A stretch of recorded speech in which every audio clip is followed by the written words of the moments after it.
नमस्कार मित्रों, आज हम टाइप्स ऑफ मैट्रिक्स डिस्कस करेंगे। इसके पहले मैंने आप लोगों को मैट्रिक्स के बारे में पढ़ा रखा है। चलिए स्टार्ट करते हैं।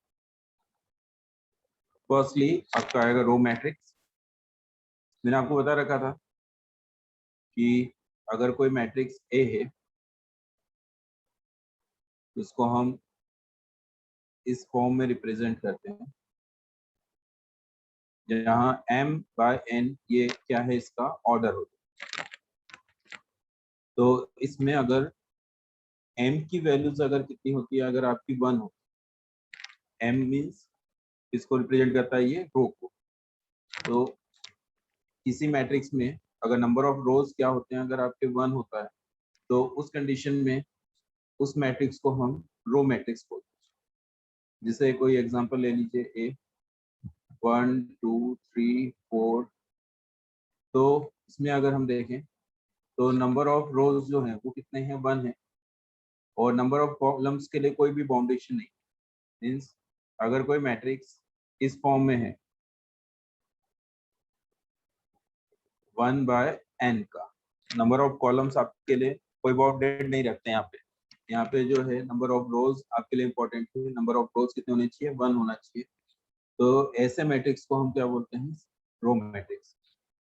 सेकंड जो है वो है आपका कॉलम मैट्रिक्स। कॉलम मैट्रिक्स में जो नंबर ऑफ कॉलम्स होते हैं मींस n, उसकी वैल्यूज अगर 1 है, जैसे ये आपका, इसमें अगर हम देखें तो जो नंबर ऑफ कॉलम है वो क्या है, 1 है, और नंबर ऑफ रोज कितने हैं आपका, 4 है। तो ऐसे मैट्रिक्स को हम कॉलम मैट्रिक्स के अंदर कैटेगराइज करते हैं। यहाँ पर अगेन m बाय 1 का आपका मैट्रिक्स होता है। नंबर ऑफ कॉलम यहाँ पे बाउंडेड है, वो कितना होना चाहिए आपका, 1 होना चाहिए। रोज के लिए यहाँ पे कोई भी बाउंडेशन नहीं है, आपके 1 मोर देन 1 होना चाहिए रो।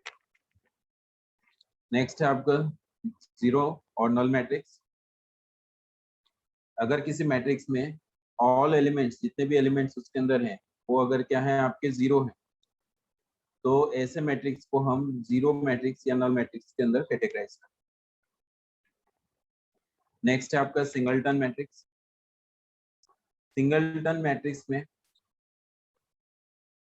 m और n दोनों की वैल्यूज कितनी होगी आपकी, 1 होगी। मींस 1 बाय 1 का अगर आपका मैट्रिक्स है, मींस सिंगल एलिमेंट अगर उसके अंदर है, 1 बाय 1 मींस एक एलिमेंट, सिंगल एलिमेंट। तो अगर सिंगल एलिमेंट उसके अंदर आता है तो ऐसे मैट्रिक्स को हम क्या बोलते हैं, singleton matrix. Horizontal matrix, vertical matrix, या आपके रेक्टेंगल मैट्रिक्स के अंदर आते हैं। ये दोनों के दोनों जो है आपके हॉरिजॉन्टल मैट्रिक्स और वर्टिकल मैट्रिक्स, इसको हम बोलते हैं रेक्टेंगल। ऐसे मैट्रिक्स जिसमें नंबर ऑफ रोज और नंबर ऑफ कॉलम्स अगर आपके इक्वल नहीं है तो उसको हम बोलेंगे रेक्टेंगल मैट्रिक्स। और उसमें भी आपका क्या है, फर्स्ट हॉरिजॉन्टल और सेकंड क्या है, वर्टिकल। हॉरिजॉन्टल के लिए number of columns more than होना चाहिए नंबर ऑफ रोज से। जैसे अब ये एग्जांपल अगर हम देखें तो इस एग्जांपल में आप देखेंगे कि नंबर ऑफ रोज कितने, 1 एंड 2, और नंबर ऑफ कॉलम्स कितने, 1 2 3। ठीक है, तो यहाँ पे आप देख रहे हैं नंबर ऑफ कॉलम्स जो है is a greater than number of रोज। तो ऐसे मैट्रिक्स जिसमें क्या है आपके number of columns is greater than number of रोज, तो such matrix is called horizontal matrix. Now move to the vertical matrix. Vertical matrix just opposite होगा। इसमें number of rows जो हैं वो क्या होंगे आपके, ग्रेटर देन होंगे नंबर ऑफ कॉलम्स से। एग्जांपल देखिए, नंबर ऑफ रोज कितने हैं, 1 2 3 4, और नंबर ऑफ कॉलम्स कितने हैं आपके, 1 एंड 2। तो ऐसे मैट्रिक्स को हम क्या बोलेंगे, वर्टिकल मैट्रिक्स।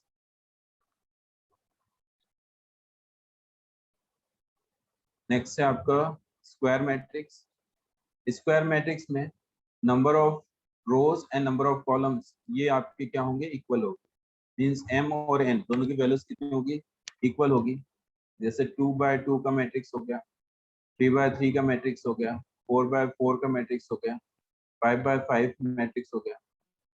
तो इन सब में आप देख रहे हैं m और n की वैल्यूज क्या है, इक्वल है। नंबर ऑफ रोज और नंबर ऑफ कॉलम्स क्या है, इक्वल है। जैसे 2x2 का मैट्रिक्स का एग्जांपल ये हो गया। इसमें अगर आप देखें तो नंबर ऑफ रोज कितने हैं 2 और नंबर ऑफ कॉलम्स भी कितने हैं 2। 3x3 का एग्जांपल अगर हम देखें तो कितना है 1 2 3 रोज हैं, 1 2 एंड 3 कॉलम्स हो गए। ऐसे स्क्वायर मैट्रिक्स में अगर हम डायगोनल्स को ऐड कर दें तो उसको हम बोलते हैं trace of matrix. Diagonals square matrix में अगर हम देखें तो ये आपका डायगोनल है, तो इसके एलिमेंट्स को अगर आप ऐड कर दोगे तो जो फॉर्म होगा वो आपका कहलाता है ट्रेस ऑफ मैट्रिक्स। नेक्स्ट अब आपका आ गया है डायगोनल मैट्रिक्स। डायगोनल मैट्रिक्स को हम डायगोनल करके फिर ये ब्रैकेट में भी लिखते हैं, इस तरीके से भी हम इसको रिप्रेजेंट करते हैं। पहले आइए हम डायगोनल मैट्रिक्स के बारे में समझ लें। डायगोनल मैट्रिक्स में ये डायगोनल पे जो एलिमेंट्स हैं उसको छोड़ के बाकी सारे एलिमेंट्स क्या होते हैं आपके जीरो। मीन्स ये अब डायगोनल्स के ऊपर और डायगोनल्स के नीचे बिलो द डायगोनल्स है ऊपर अब द डायगोनल्स जितने भी एलिमेंट्स होंगे सबके सब आपके क्या होंगे जीरो होंगे। तो ऐसे जो फॉर्म होते हैं मैट्रिक्स उसको हम बोलते हैं डायगोनल मैट्रिक्स। जैसे हमारे एग्जांपल में अगर हम देखें तो डायगोनल्स पे कितना है आपका 1 2 3 और बाकी सारे एलिमेंट जो है अदर एलिमेंट्स जो आपके डायगोनल्स पे नहीं है वो क्या है आपके जीरो है। तो इसको अगर हम देखें तो इसको हम ऐसा भी लिख सकते हैं डायगोनल 1 2 3। तो इससे हमारे लिए समझ में आ जाता है कि डायगोनल्स पे जो एलिमेंट है वो है ये है, बाकी सब एलिमेंट्स तो जीरो है ही। ठीक है।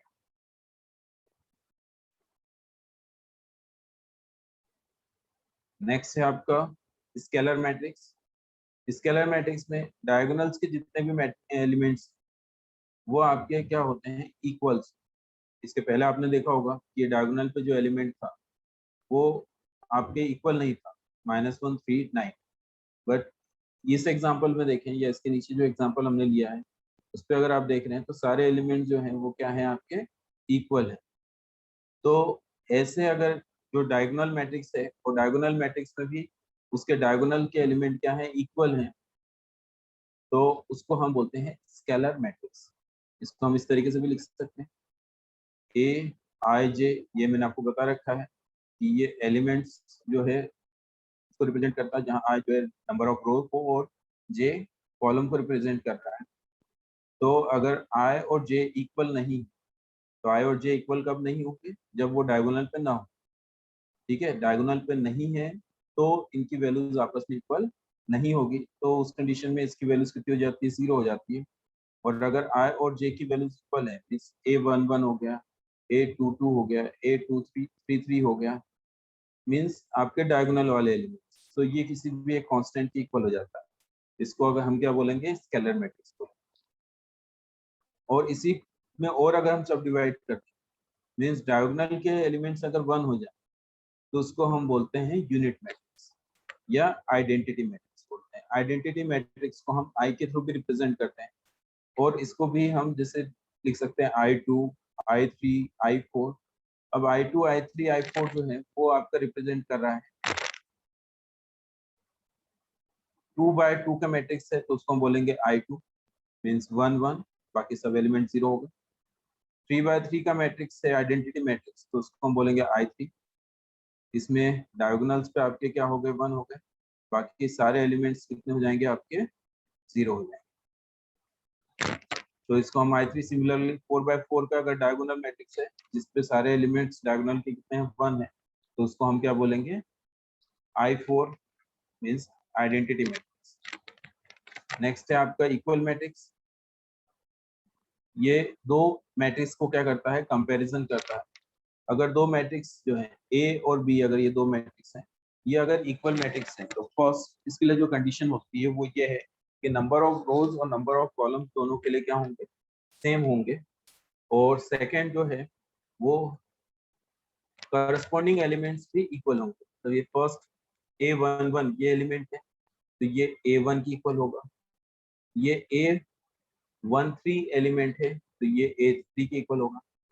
जिस पोजीशन पे जो एलिमेंट है वो दूसरे मैट्रिक्स के अगर इक्वल है तो ऐसे मैट्रिक्स को हम बोलेंगे इक्वल मैट्रिक्स। नाउ लास्ट वाला जो है वो है आपका ट्रायंगल मैट्रिक्स। ट्रायंगल के लिए अगर हम देखें तो ट्रायंगल आप लोगों ने देखा होगा कुछ इस तरीके से फॉर्म होता है। तो यहाँ पर भी अगर हम ट्रायंगल मैट्रिक्स फॉर्म कर रहे हैं तो ट्रायंगल मैट्रिक्स आपके दो तरीके से फॉर्म होते हैं, अपर ट्रायंगल और लोअर ट्रायंगल। अगर बिलो डायगोनल्स ईच एलिमेंट अगर क्या हो जाए आपके जीरो हो जाए, ये देखो ये सब जीरो हो गए, तो आपको ऊपर की तरफ एक ट्रायंगल फॉर्म होगा, जिसको हम बोलेंगे अपर ट्रायंगुलर मैट्रिक्स। और अगर लोअर ट्रायंगल की बात करें तो बिलो डायगोनल, ठीक है, ये अगर ट्रायंगल फॉर्म हो रहा है मीन्स डायगोनल्स के ऊपर जितने भी एलिमेंट्स हैं वो अगर आपके जीरो हो जा रहे हैं, तो इसको हम कहेंगे लोअर ट्रायंगल मैट्रिक्स। अगर हम देखें ए आई जे, ये एलिमेंट अगर जीरो है और इसके लिए कंडीशन क्या है, I is greater than J, means number of rows जो है वो अगर greater than number of column से है, जैसे आप ले सकते हैं 1 2 सॉरी 2 1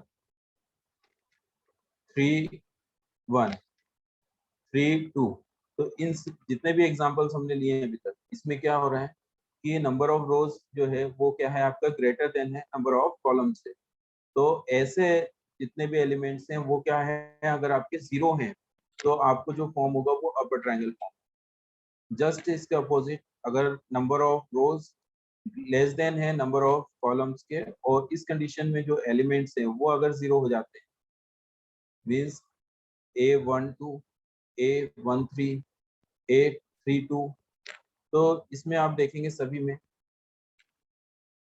A23, ठीक है, इस सभी में आप देखेंगे कि जो नंबर ऑफ रो है वो क्या है आपका लेस देन है नंबर ऑफ कॉलम्स। तो अगर नंबर ऑफ रो जो है वो लेस देन है नंबर ऑफ कॉलम से, और उस कंडीशन में अगर एलिमेंट्स की वैल्यू जीरो है, तो आपको जो फॉर्म होगा वो क्या होगा आपका लोअर ट्रायंगल। वीडियो अगर आपको पसंद आई हो तो लाइक करें, चैनल सब्सक्राइब करें, ताकि आपको आगे जो भी हम नए वीडियोस डालेंगे तो उसके अपडेट्स मिलते रहे।